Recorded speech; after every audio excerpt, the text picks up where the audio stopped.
अच्युतं केशवं कृष्णदामोदरं नामनारायणं जानकीवल्लभम। जय श्री कृष्ण। प्यारे भक्तों, आप सभी का मेरे YouTube चैनल जीवन के रंग में बहुत बहुत स्वागत है। और जैसे कि हम सभी जानते हैं कि पवित्र माघ का महीना चल रहा है तथा इस समय हम वैकुंठ को प्रदान कराने वाली परम पावनी वैकुंठ मास के महात्म्य का अध्ययन कर रहे हैं। तो इसी कड़ी में हम आज माघ मास के द्वितीय अध्याय का श्रवण करेंगे। इससे पूर्व हमने प्रथम अध्याय में यह पढ़ा कि किस प्रकार सूत जी व्यास जी से माघ मास के महात्म्य की कथा को सुनने के लिए प्रार्थना करते हैं तथा उनके गुरु व्यास जी उन्हें रघुवंश के राजा दिलीप के माध्यम से माघ मास के महात्म्य की कथा सुनाते हैं। वे उन्हें बताते हैं कि किस प्रकार किसी समय में राजा दिलीप आंखें खेलते हुए किसी जंगल में सरोवर के किनारे पहुंच गए तथा रात्रि में उन्होंने वहीं विश्राम किया। जब वे सुबह वहां से जाने लगे तो उन्हें रास्ते में एक तपस्वी मिले। तब उन तपस्वी ने उनसे माघ में स्नान करने के लिए सरोवर में जाने के लिए कहा। तब राजा दिलीप ने उन तपस्वी से माघ मास के महात्म्य के विषय में पूछा, जिस पर वह ऋषि बोले कि हे राजन, इस समय तो ब्रह्म मुहूर्त है तथा हमें स्नान करना है, समय नहीं है। अतः आप अपने महल में जाकर अपने गुरु वशिष्ठ जी से इस कथा को सुनिए। आइए आरंभ करते हैं इससे आगे की कथा। राजा के ऐसे वचन सुनकर वह तपस्वी कहने लगे, हे राजन, भगवान सूर्य बहुत शीघ्र उदय होने वाले हैं, अर्थात ब्रह्म मुहूर्त का समय हो रहा है। इसलिए यह समय हमारे लिए स्नान का है, कथा का नहीं है। सो आप स्नान करके इस समय अपने घर जाओ और अपने गुरु श्री वशिष्ठ जी से इस महात्म्य को सुनो। इतना कहकर वह तपस्वी सरोवर में स्नान करने के लिए चले गए और राजा भी विधि पूर्वक सरोवर में स्नान कर अपने राज्य को लौट आए तथा अपने महल में जाकर उन्होंने तपस्वी की सभी बातें अपनी रानी को कह सुनाई।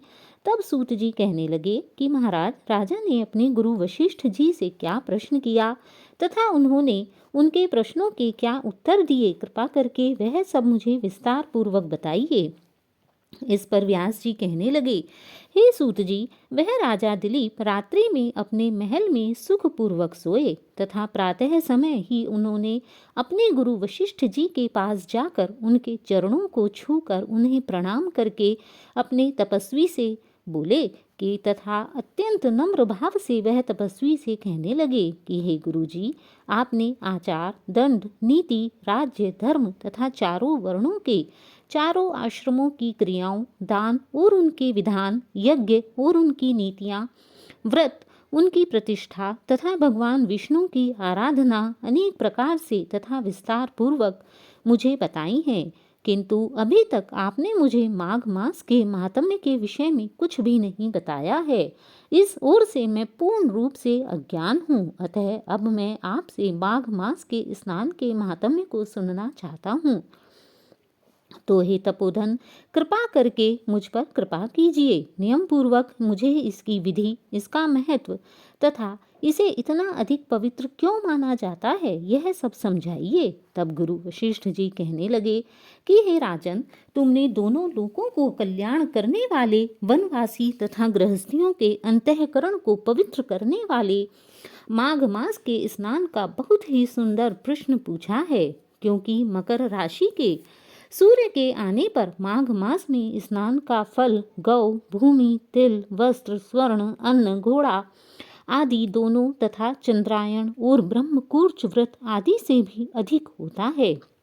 वैशाख तथा कार्तिक में जप, दान, तप और यज्ञ बहुत फल देने वाले होते हैं, परंतु माघ मास में इनका फल बहुत ही अधिक हो जाता है। माघ में स्नान करने वाला पुरुष राजा और मुक्ति के मार्ग को जानने वाला होता है। दिव्य दृष्टि वाले महात्माओं ने कहा है कि जो मनुष्य माघ मास में सकाम या भगवान के निमित्त नियम पूर्वक माघ मास में स्नान करता है, वह अत्यंत फल देने वाला होता है। उसको शरीर की शुद्धि, प्रीति, ऐश्वर्य तथा चारों प्रकार के फलों की प्राप्ति हो जाती है।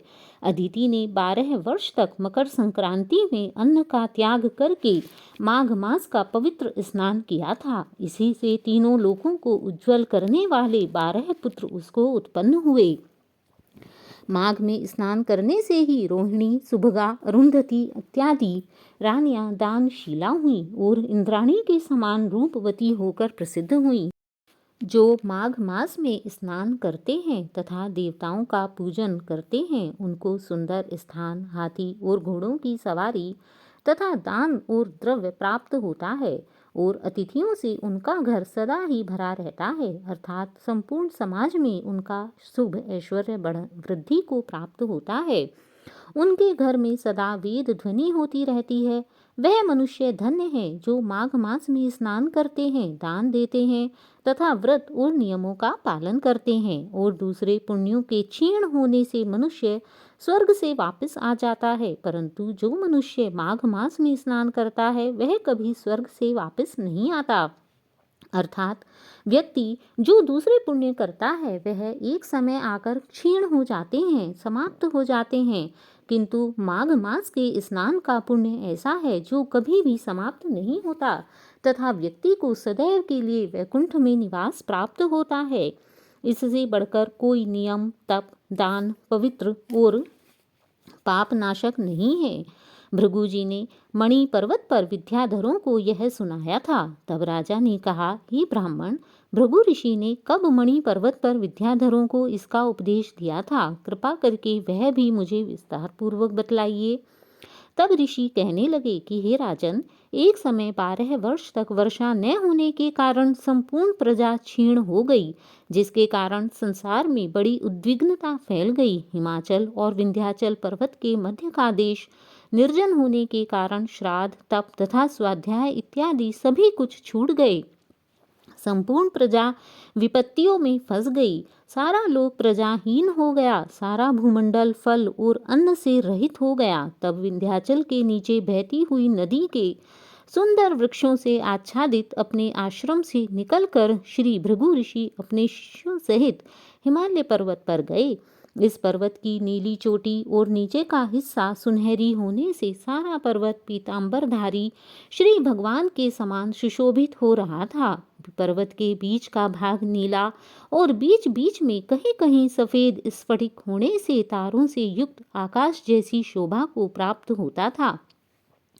रात्रि के समय वह पर्वत दीपकों की तरह चमकती हुई दिव्य औषधियों से पूरित किसी महल की शोभा को प्राप्त हो रहा था।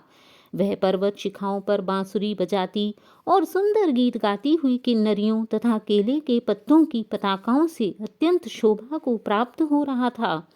यह पर्वत नीलम, पन्ना, पुखराज तथा इसकी चोटी से निकलती हुई रंग बिरंगी किरणों से इंद्रधनुष के समान प्रतीत होता था।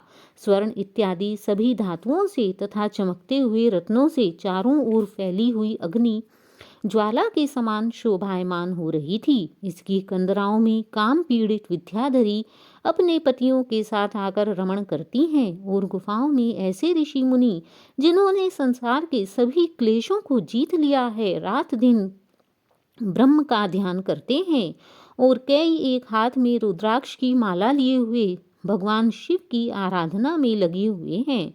पर्वत के नीचे भागों में जंगली हाथी अपने बच्चों के साथ खेल रहे हैं तथा कस्तूरी वाले रंग बिरंगे मृगों के झुंड इधर उधर भाग रहे हैं। यह पर्वत सदैव राजहंस तथा मोरों से भरा रहता है। इसी कारण इसको हेमकुंड भी कहते हैं। यहाँ पर सदैव ही देवता, गुह्यक और अप्सरा इत्यादि निवास करते हैं। जय श्री कृष्ण। तो प्यारे भक्तों, यह है द्वितीय अध्याय की कथा। तो यदि आपको यह कथा अच्छी लगी हो तो प्लीज़ इसे लाइक कीजिए और ऐसी ही आगे की सभी कथाओं का श्रवण करने के लिए मेरे चैनल को सब्सक्राइब कीजिए। और हाँ, इसके कमेंट में जय श्री कृष्ण, राधे राधे लिखना ना भूलिए। जय श्री कृष्ण, राधे राधे।